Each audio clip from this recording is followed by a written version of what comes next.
La ciencia toma la calle. Bienvenidos a un nuevo programa de La ciencia toma la calle, coordinado por la Asociación Nacional de Estudiantes e Investigadores del Siglo XXI y en su nombre Ernesto Caballero Garrido, el que os habla, y quien charlará con investigadores para intentar entender más qué es la ciencia y qué misterios y maravillas nos ofrece el conocimiento científico.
Estamos en el Museo Nacional de Ciencias Naturales. Estamos con Alfonso Nava, investigador del CSIC dentro del museo.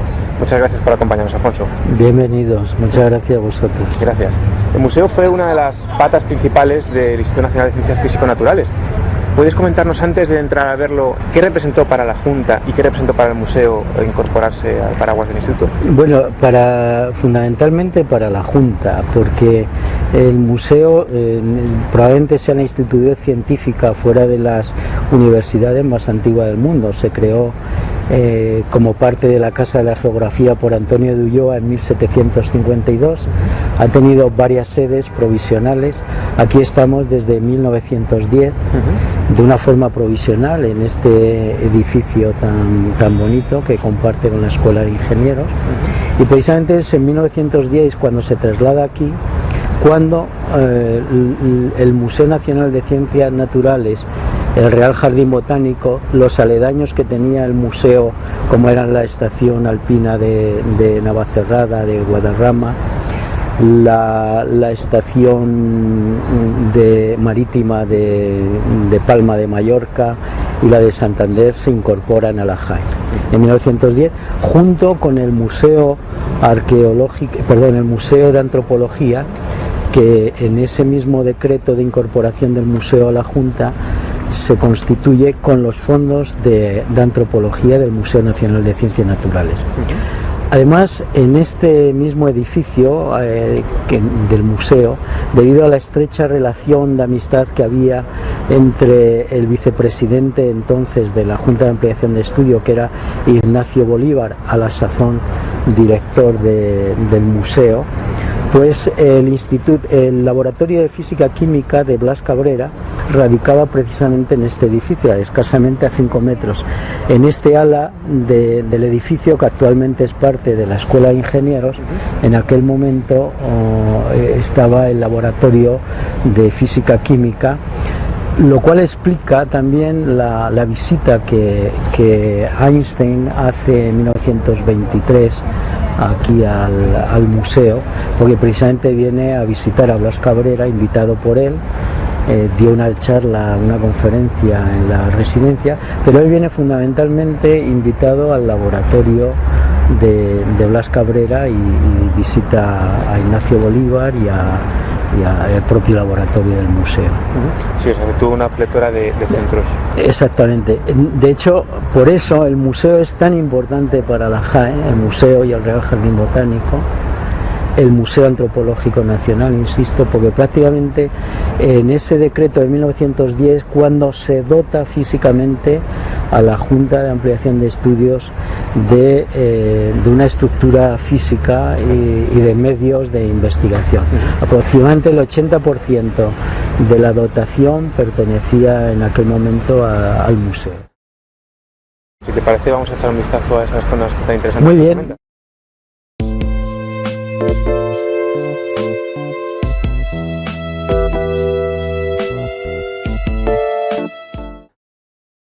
En el laboratorio de biología, que estaba en el Museo Nacional de Ciencias Naturales, si no recuerdo mal, se hicieron grandes descubrimientos, entre ellos que la herencia del sexo estaba asociada al cromosoma Y. Esto fue gracias al profesor Zuleta y al profesor Galán. Cuéntanos un poco más, ¿qué trabajo desarrollaron? ¿Dónde lo hicieron? Efectivamente, bueno, Zulueta, que ya a partir de 1915 era, digamos, depositario de la cátedra Conde de Cartagena, la primera cátedra de genética que existía. Él estuvo en Estados Unidos trabajando con Morgan y fue compañero de Theodosius Dosansky, que fue el primer genetista que aporta la genética como sostén básico científico de la teoría evolutiva, ¿no?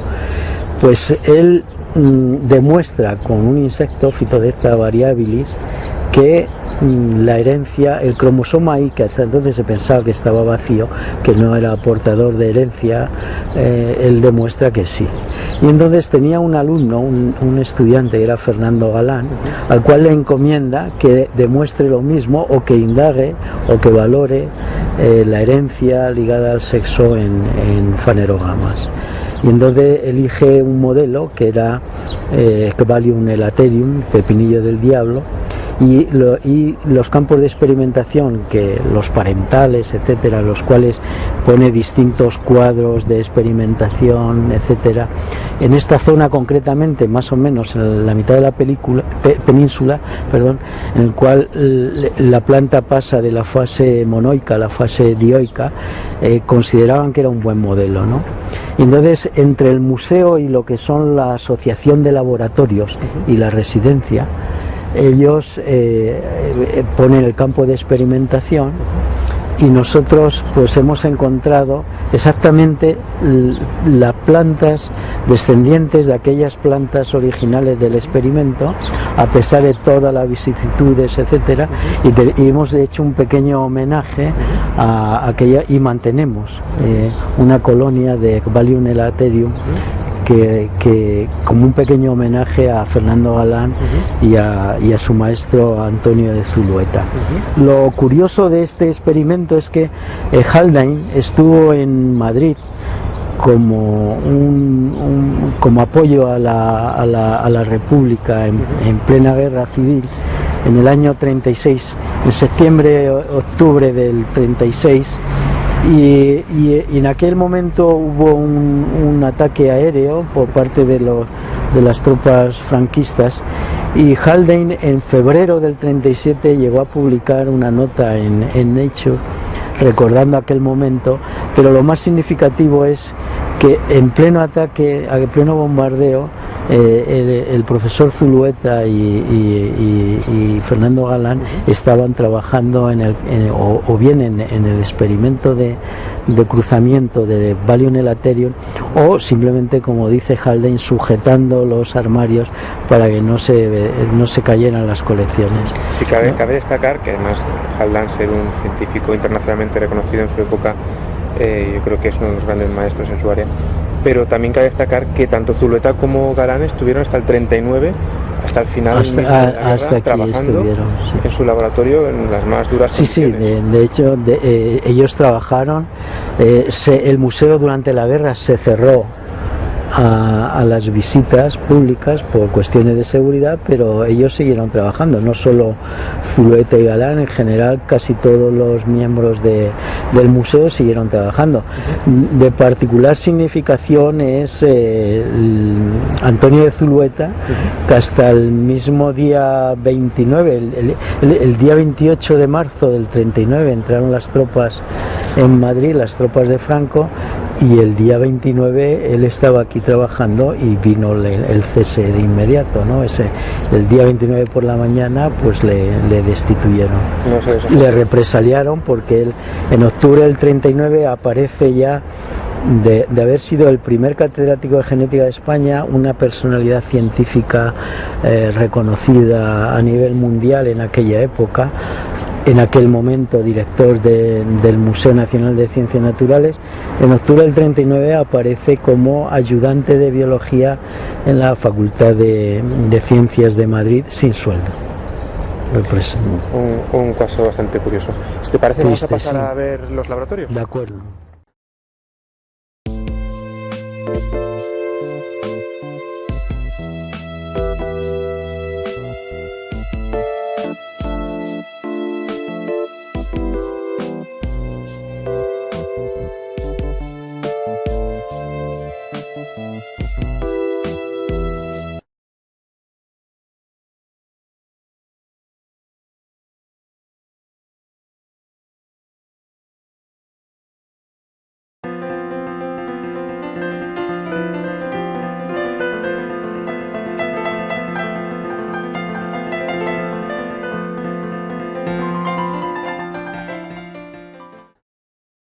Esto es el despacho, fue el despacho de Bolívar, pero ¿qué hizo aquí? ¿Qué desarrolló? ¿Investigación? ¿Era el despacho de... Sí, este era el despacho donde Ignacio Bolívar, que era director del museo, él trabajaba, porque además él era un reputadísimo entomólogo, experto, uno de los mayores expertos en ortópteros, en saltamontes, vaya.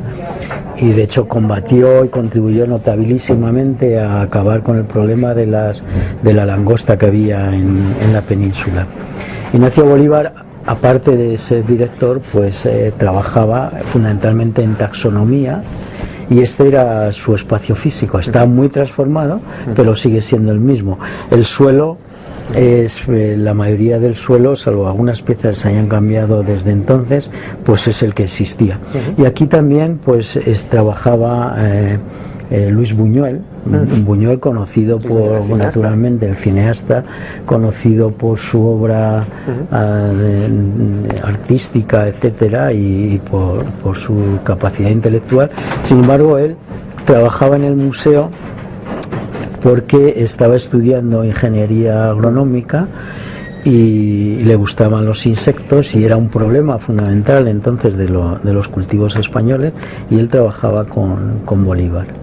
De hecho, incluso él llegó a afirmar que algunas preparaciones, las únicas que hay de insectos, de ortópteros, del sistema cerebral de ortópteros para Ramón y Cajal, que las hizo Luis Buñuel. Entonces, el cortar con un microtomo el cerebro de los ortópteros, pues se suponía que era una técnica avanzada, y de alguna forma, pues dentro de lo que eran las labores que hacía él como, entre comillas, digamos, estudiante o becario de Ignacio Bolívar, pues estaba esa.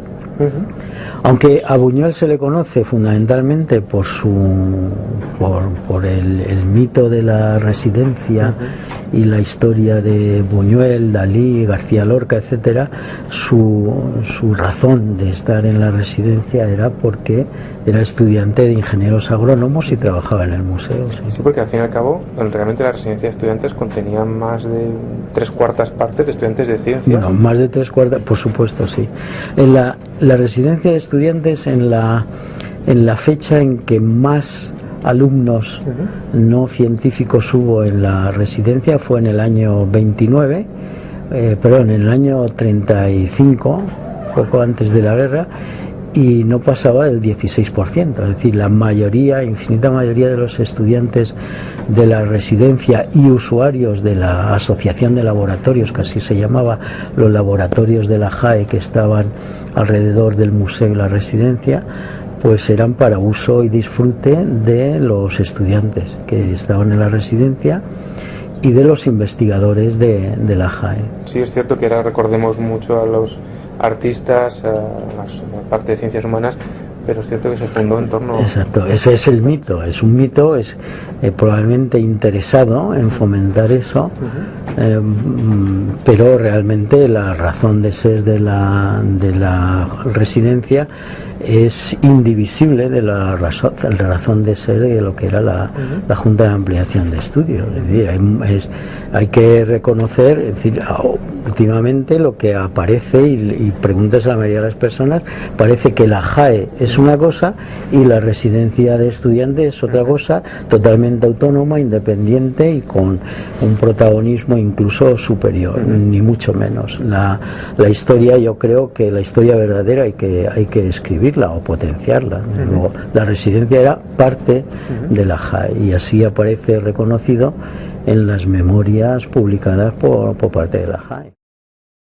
Vamos a seguir visitando un poco el museo.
Estamos en lo que fue el laboratorio de investigación de Zulueta y Galán.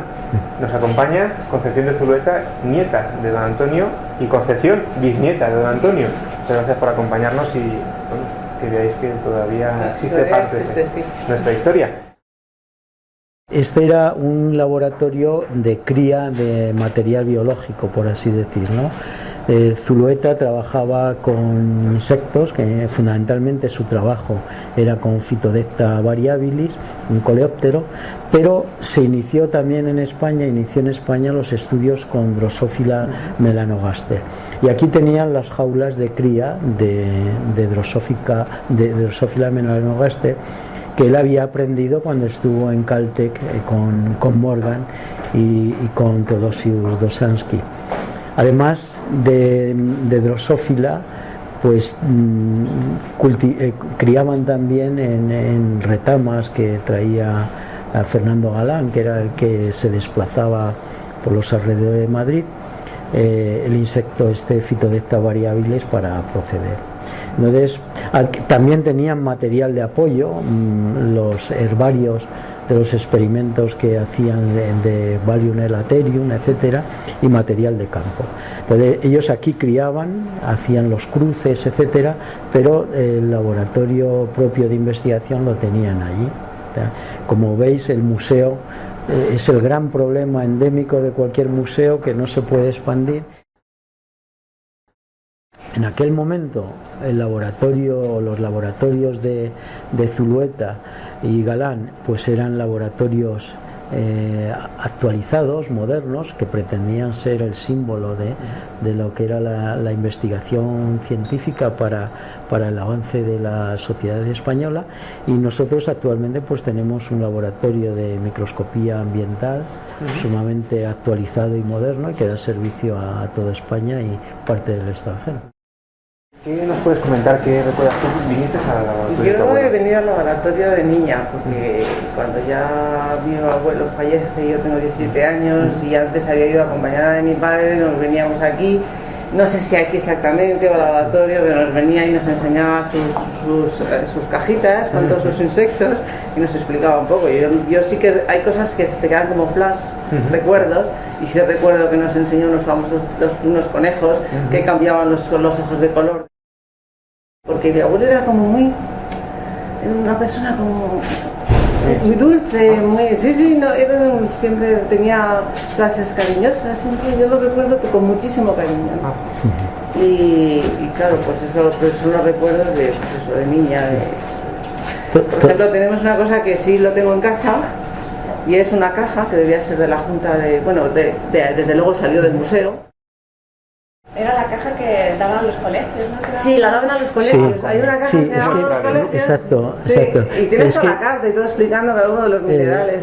Es una tradición que continúa hoy día. El museo tiene colecciones didácticas a petición de los institutos y escuelas, y que lo inició Mariano de la Paz Graells cuando se crean los institutos de enseñanza media en España, por el cual había un instituto en cada provincia. El museo enviaba colecciones didácticas de animales y minerales a cada instituto.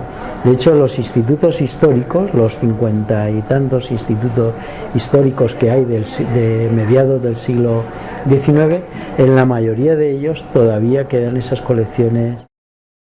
Zulueta, junto con Zulueta con Galán, estuvieron hasta el 39 trabajando, y el profesor Jaldán, eso cuando les visitó en el 36, en el 37 escribió un artículo en mensaje felicitándoles por su trabajo bajo tan difíciles condiciones.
En 1913, la Junta crea el Laboratorio de Biología en el Museo Nacional de Ciencias Naturales, dirigido por don Antonio de Zulueta, y en el que se formó su joven alumno don Fernando Galán Gutiérrez. Ellos introdujeron la investigación en la ciencia genética en España. Tal fue su tesón que en 1937, bajo los bombardeos de la aviación alemana, aliada del bando nacional, ellos continuaban su labor de investigación, manteniendo vivo el espíritu de la Junta, la creencia de que el conocimiento es la herramienta que nos hará crecer.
Después de la guerra, pues le arrinconaron. Sinceramente, le arrinconaron.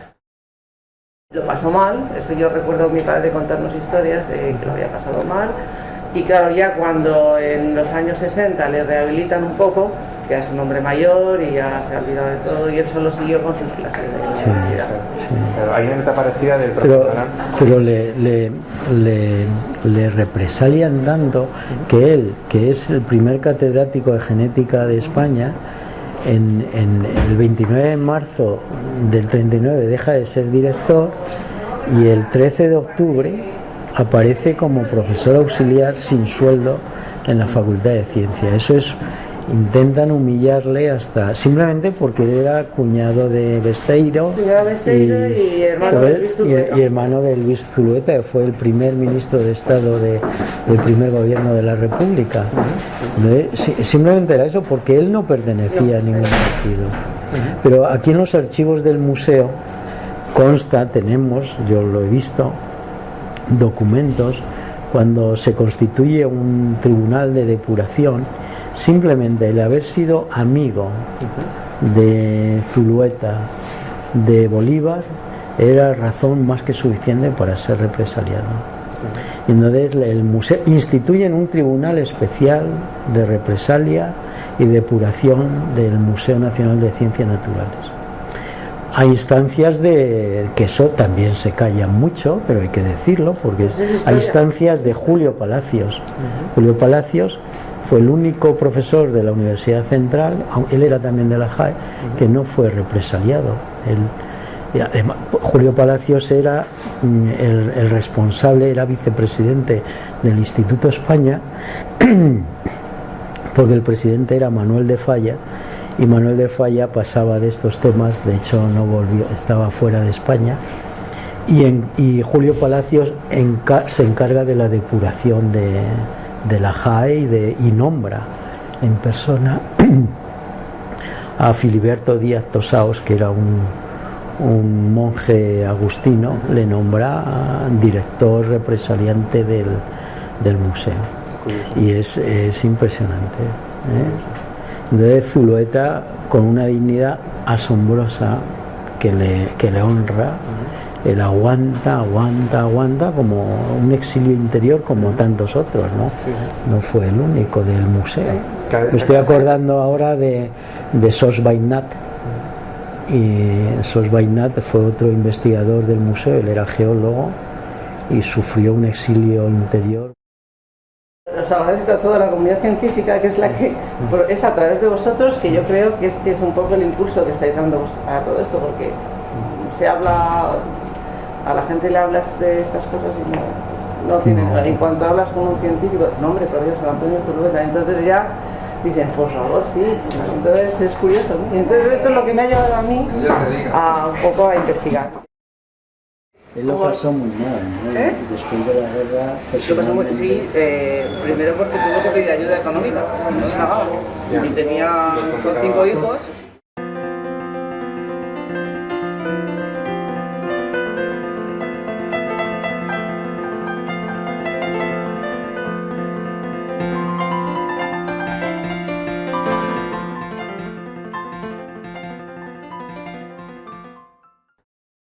El libro escrito del abuelo es uno de los libros que escribió mi abuelo y pues lo he conseguido en internet, la primera edición. Cuando empecé a investigar, pues de esas cosas que te metes en internet y es una maravilla.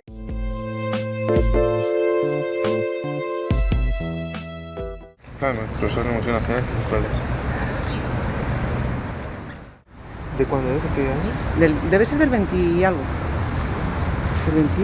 Del 21 fue 22. El 21 fue la primera edición, la traducción del origen de las especies, que lo he conseguido también. ¿Lo tradujo él? Sí, tradujo él. Es la primera traducción y de hecho la que se utiliza todavía.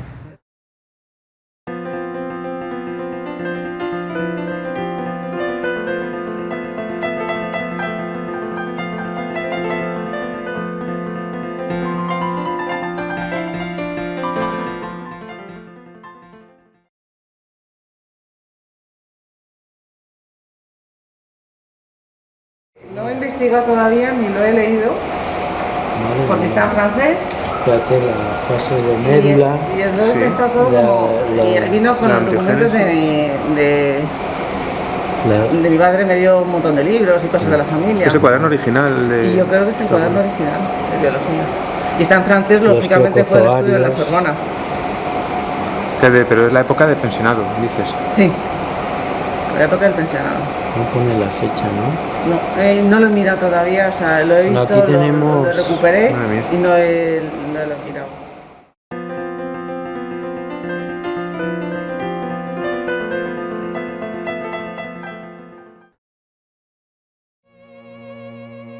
No había dinero para los famélicos ni los ignorantes.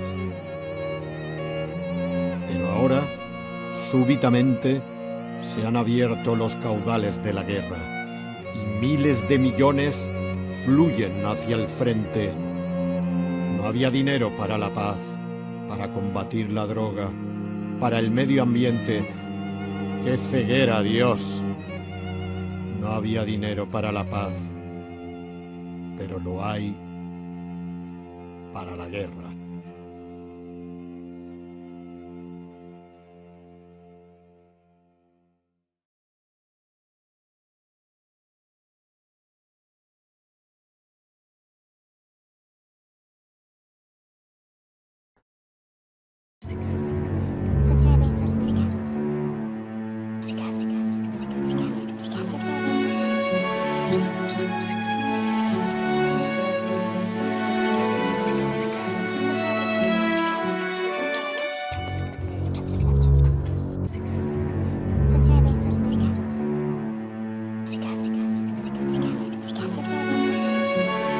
Musical.